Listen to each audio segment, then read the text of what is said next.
My next guest is a comedy writer, a cartoonist, a game show host, a chat show host, a top cabaret performer, and someone whose introduction on this show alone could make the show run late. So I'd better just say welcome, Bob Monkhouse.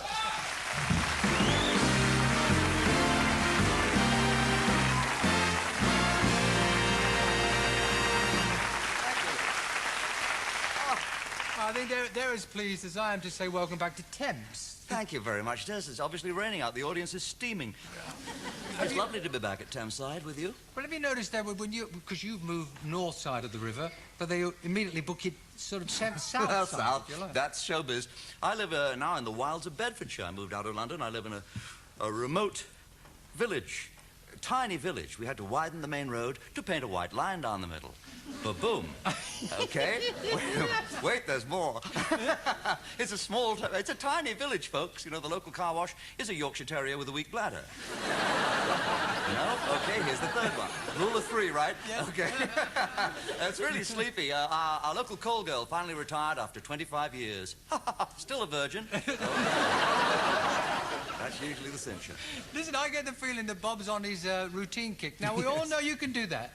I know that you can do the joke. Jesus, you know, this is your forte out there in the cabaret firing off the one-liners. Well, that's what I thought you would like, Des. Well, yeah, but what about... Now, I'm going to tread on you there for a second, Bob. Be quick, I only have 6 months to live.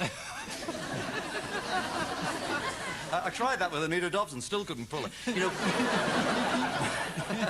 My doctor is really cheap. He shares his office with a travel agent, and they've given me 6 months to live, 3 here and 3 in Mallorca. Sorry, Des. I was going to try to get to know. I get the feeling I'm not going to win through this. I wanted to try and find a little bit about Bob the man, not Bob the jokester so much. Heaven forbid. Well, look, now, I know you're not going to want this, but last week, or the week before, you were one of 10 men who were Man of the Year.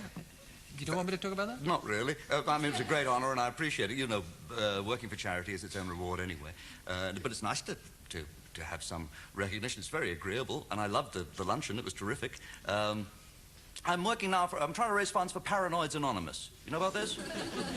Paranoids Anonymous, they hold their meetings every Thursday, but they won't tell me where they are. Sorry. Look, I tried to talk about all the things that you've done there at the beginning in the introduction, but I guess... Oh, boy, lipstick. Yes, this there's a fresh one. Unless you want... yours, obviously. Well, this is mine, and good luck to you. How many game shows over the years have you been involved with, Bob? Oh, about, actually, 17. 17 different series. But the first one was Family Fortunes, and that ran for what? No. First, Family Fortunes we did for 4 years. That was the last one I did for ITV. I used to get such stick. You know, I go up and down the country and people would say, where'd you get them bloody families from? Because I didn't choose... Those are funny ones. They weren't that funny. And the difficulty with Family Fortunes was you had to find families with 5 intelligent members. How many families do you know? 5. You're lucky if you get 3. 4 is absolute maximum. A bright mum, a clever dad, a smart daughter, a son who can vaguely remember his own name from day to day. So they used to always bring along the one they didn't really want, you know, Uncle Ernie. Don't take Uncle Ernie. We've got to take Uncle Ernie. I've seen more Uncle Ernies walking into the studio. And they stick him down the end of the line, you know, hoping I'd never get to him. And you'd get to him, you see the other 4 cringing. Hello, Uncle Ernie. Name the capital of France. F. Oh, my God. Good answer, let's see if it's up there. I spent 4 years of my life saying, good answer, let's see if it's up there. But what I wanted to do was cop this. They never let me do it. We had, you know, talking of Family Fortunes, we had, and I don't mean, this lady could have been Scots, she could have been English, she could have been Welsh. She happened to be an Irish lady. And I'm not making any ethnic or racial slur here, because you have Irish antecedents, Des. I have the greatest respect for the Irish. I don't like these cheap shots, and the family name, would you believe, was Thick, T-H-I-C-K-E. And I took that out. I said, please, have you got another name you can use? A son-in-law was called something else, Wilson or something, called the Wilson family. I didn't want to go for an easy one. But this lady, you looked in her eyes, you knew nobody was driving. Nothing you could do. Now, I swear to God, this is true. We used to survey 100 people with this question, so I come to this lady, I say, we asked 100 people, name something pink. And she said, is it my cardigan?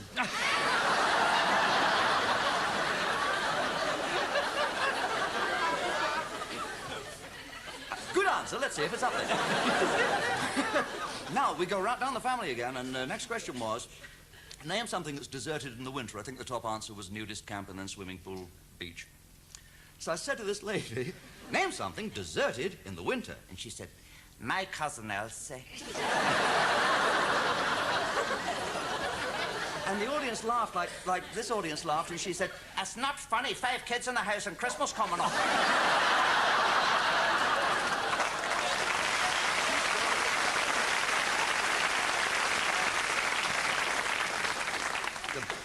The most fun was with the live shows, because, as you know, live shows can be very adventurous, Des. Yeah, I do. I'm aware of these things. Golden Shot for you must have been a bit hectic at times, hasn't it? That was incredible. That never went right. I mean, that was... that was Adventureland every Sunday, because we had so many practicals, you know, props that could go wrong, targets, and the weapons, we had a guy... a priest. When we first went up to Birmingham in 1967, 68, we had a local priest who was a campaigner. He was a nutter. And this man hadn't got both oars in the water either. Due respect, he's left the church now, I happen to know. But he was objecting to us having these machines of Satan on a Sunday afternoon, you see. The crossbows of the Golden Shot. So the producer, Dickie Lehman, invited him to come and sit in the front row so he could see the whole thing was harmless. My luck, this particular Sunday, we had the Scots contestant show up with... she had a patch over this eye. She qualified the previous week on the phone. You remember you had to watch a live show, you had to see the target at home, and you were on the phone, you said, right a bit, stop, fire. You exploded an apple. Okay. Now, she's got a patch over it. So I said, is your left eye okay? And she said, oh, it should be. It's nice and safe in my handbag. Glass eye. The woman had glass eye, and she's going to go to the freestanding crossbow, which is the only slightly dangerous one. And then she said, don't worry, sir. I can see as well as most people. People. She did a Jack Douglas. So she's got one eye and a twitch. I've got the priest in the front row. We went on the air. This is the truth. We went on the air, and the priest started to pray. He's in the front row, and he's praying noisily, loudly, audibly. He's praying in Latin. Now we go, I'm shouting out, hello, everybody, as loud as I can, and the apples are exploding with the priest. We can all hear the priest. And I know in the wings is this twitchy, one-eyed twitcher with the itchy trigger finger. We got her up, got her through the interview. She didn't twitch. I thought, I'm in luck. She got to that freestanding crossbow. As she pressed that trigger, she gave a twitch that registered 3.5. On the Richter scale, she went, where?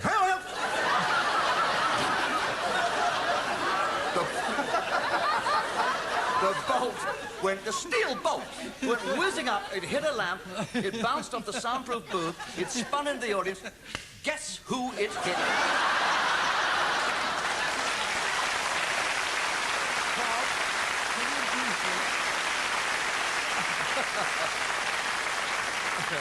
Can you briefly tell me, as short as possible, that I know it's got to be the guy who rang you who didn't... Oh, no. I've got about 30 seconds. You must tell this story. I pick up the phone, right? Golden Shot. Who's calling the Golden Shot? Fill in the air. You've got 30 seconds to hit your apple. He says, righty beat, righty beat, righty beat, righty beat. I said, you're way off the target. He said, oh, no, it's not my fault. I told the man. I said, what man? He said, the man from Rumbelows. He come and took the telly back last Thursday.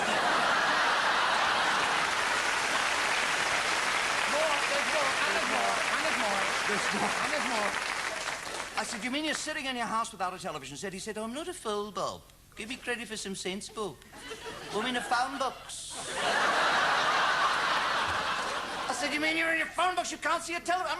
I'm in front of millions. You can't see a television set. He said, please, I can actually. The phone box happens to be opposite Curry's. I said, Curry's is closed on a Sunday. He said, they leave the sets on in the window, don't they? Over the weekend, I can see you clear as day. I said, I'm waving to you. Can you see me waving?